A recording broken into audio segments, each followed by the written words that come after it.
News Radio 700 WLW. Biden is, basically at a stare-down game with a guy that used to be a former KGB agent who wants nothing to do with NATO. Meanwhile, Biden is also begging Russia to sell him some gasoline because of ideology. He's cut off, for all intents and purposes, gas and oil extraction from the earth here in the United States. Does any of this make sense? And just checking gas prices around the greater tri-state area, some of the stations north of Cincinnati have gasoline in the low $2.90 range. Some in Kentucky, the Florence area, $2.91, $2.92. You get on the Ohio side of the river, in and around Cincinnati, you're paying well in excess of $3. Been that way for over a year. And the prospects of fuel prices keep going up and up and up. If you haven't gotten a heating bill yet for the months of December and January, stand by for a shock. And it appears we're not done with the cold weather either. Everything related to energy is over the top and expensive. Now imagine if you are a truck company or driving a truck for a living. And imagine you have to fill up a truck several times a week just to get goods and services delivered to people like you and me. It is not a inexpensive commodity, fuel for trucks. We have a supply chain problem in this country that is largely traceable to the lack of domestic oil production, in some part due to restrictions on truckers in states like California, which are major, obviously, port states. Things come in from the Far East, they're unloaded on the dock, then they've got to drive through California. California has some of the strictest restrictions on truckers. Now, dump all of that into the vat with diesel oil, and you pretty much have an idea of what truckers, trucking companies, and in the final analysis, people like you and me are going through. Somebody that knows it very well is standing by to join us. He is Jim Grundy, owns his own trucking company. And he has seen energy prices skyrocket for him, not just personally, but for his company as well. Jim, how are you on this glorious Monday? Hey, I'm great. Thanks for having me. I'm glad you're here. Give us an idea over the course, let's just say, of the last 12 months. What 12 months. Let's go back 12 months. What the fuel prices have done for or against your company. What have they been like? Well, so 12 months ago, put in perspective of folks out there that are equating weekly dollars, we had drivers doing anywhere from $12,000 to $14,000 in revenue. Those same guys today, we have folks upwards. Last week was 24 grand, 22, 24, 26, 20,000. And that is the exact same freight, the exact same distance, same customers. But the only thing that's changed is supply and demand of truckers. Therefore, it's pushed prices way up. We're seeing that across the board with commodities such as wood. You're about to see it on your heating bill. Natural gas is skyrocketing, but food, retail, anything retail, everything is substantially higher. There was a time in this country, and it was probably, it was during the Obama administration, where diesel, if you were for your personal car, diesel was an attractive thing because diesel fuel was cheaper than the average stuff, 87, 89, 92 grade that you put in your automobile. Not so much anymore, correct? Oh, yeah. So, like right now, it's costing us about $900 to fill up a 200-gallon diesel truck. Wow. So and how many times a week would the average, how many times a week on average would a truck have to fill up? Yeah, about 3.5 times a week we fill up. So you're talking in excess of $2,700 just to conduct business in a given week for one truck. Correct, but what coincides with that is a lot of times we think that the trucker or the company like us are absorbing that cost, when in truth, that stuff is either passed back to the customer producing the good and or to the end user that's consuming the product, and that's where you're seeing the inflation and the stagflation come into play right now. Yeah, and is all of this traceable to the lack of production domestically, the Keystone XL pipeline cut off? Explain to me the difference between what I get in my car at the pump and what you have to put in diesel fuel. Is the process different? Is diesel just expensive by nature, or is this a phenomena of the last 12 months? Well, we're in a phenomenon right now, a global phenomenon, a supply chain disaster. It doesn't help, though, when you have a central government like we're in now that likes to dictate energy policies, of which a group of folks have never generated a single watt of energy in their lifetime.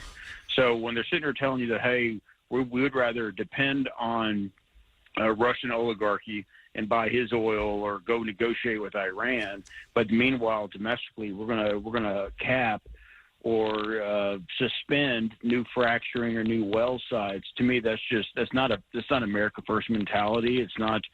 There's nothing beneficial about that, and so that's aided to some of this.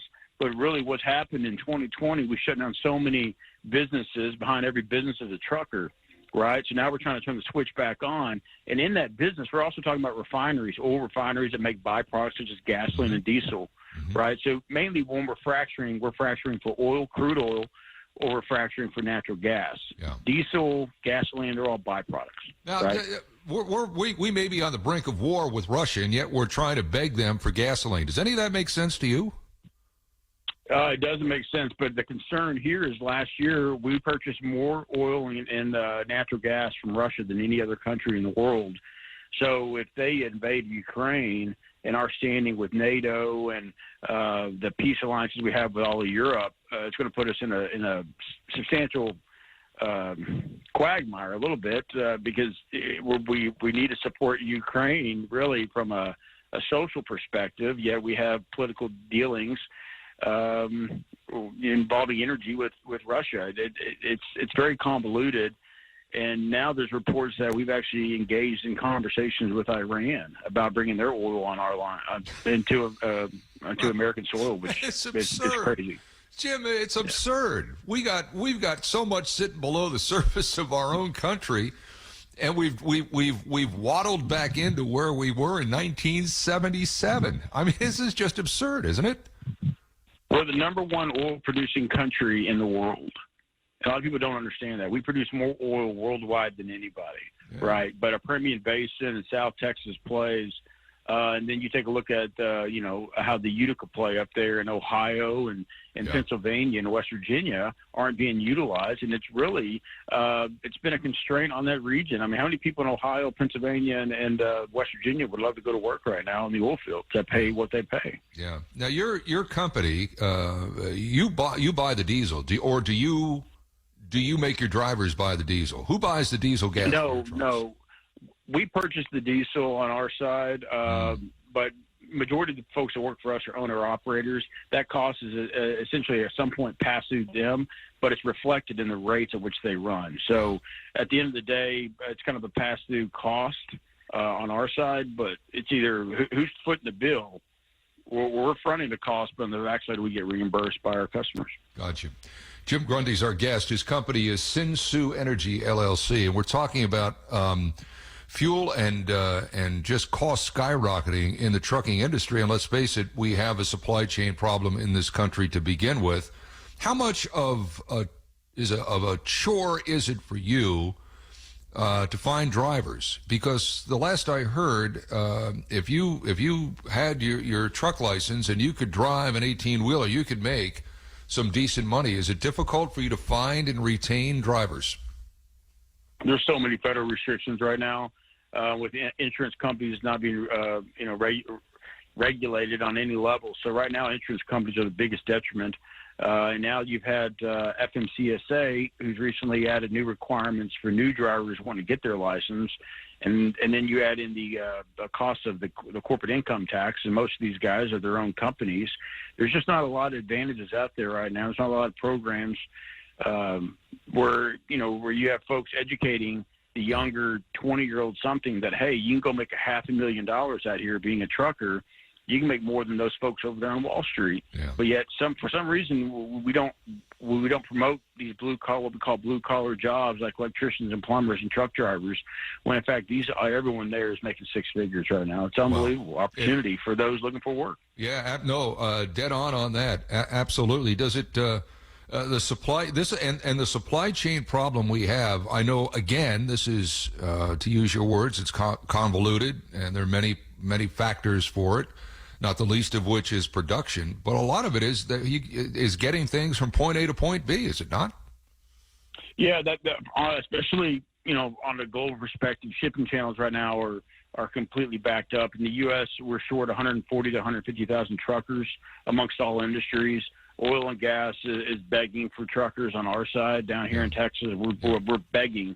We have guys making $24,000 revenue a week, and we're still not drawing what we did, let's say, back in 2012 and 2013 when the oil fields blew up back then. But here I think it truly is a phenomenon that we're watching. You're seeing, for so long we've always taken supply chain infrastructure for granted, and we've taken the truck driver for granted.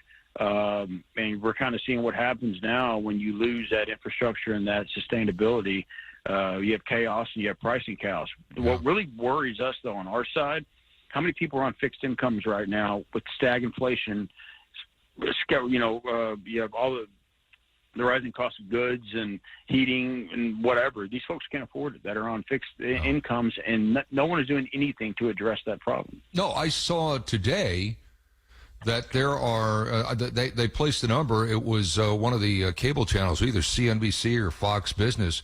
10 million people have not been able to pay their energy bills over the last month. 10 million people. Sure. That's crazy. 10 million people, and it's only going to get worse because a lot of times, the narrative that we're hearing out of Washington, I think they're slightly misleading everybody here, and it takes folks like this, this show here that's going to educate everyone. But this problem is not over in 2 to 3 months. You're looking at a 2 to 3 year quandary minimum. And we would highly recommend bumping up what you retain and your spendable income. 40% you need to retain on every check, double what they recommend of 20%, because just the cost of basic goods and food are going to go up that high over the next year or so. And driving a truck through California right now, there are certain restrictions on the age of the truck, certain restrictions on emissions out there. That's a huge problem, getting things from the West Coast back east. I don't know if you send any of your trucks into California, but from what I heard, one of the reasons why we do have a supply chain problem is because of the really restrictive laws that California has right now. Am I correct on that? You're 100% correct. We refuse to go into California. We will not pull freight out of California due to their restrictions. And, what they're asking truckers to do right now isn't even feasible, as a lot of there's limited supply of new trucks. There's no supply of used trucks. The amount of maintenance required to keep trucks healthy and on the road to their standard just isn't possible, as supply chain has also hit trucking parts and car parts, and no one can get parts right now, right? So there's a lot of folks that are, patching things together and doing the best you can to keep the truck moving, to keep goods on the shelves. But California is oblivious to anything on the macro. They're so socially in the sand that they don't understand. Yeah, about a myriad of things. Jim, thanks for your time. Jim Grundy, we appreciate your time. Keep the faith, brother. It's going to get better. Just don't know when. Thank you. Hey, thanks for having me.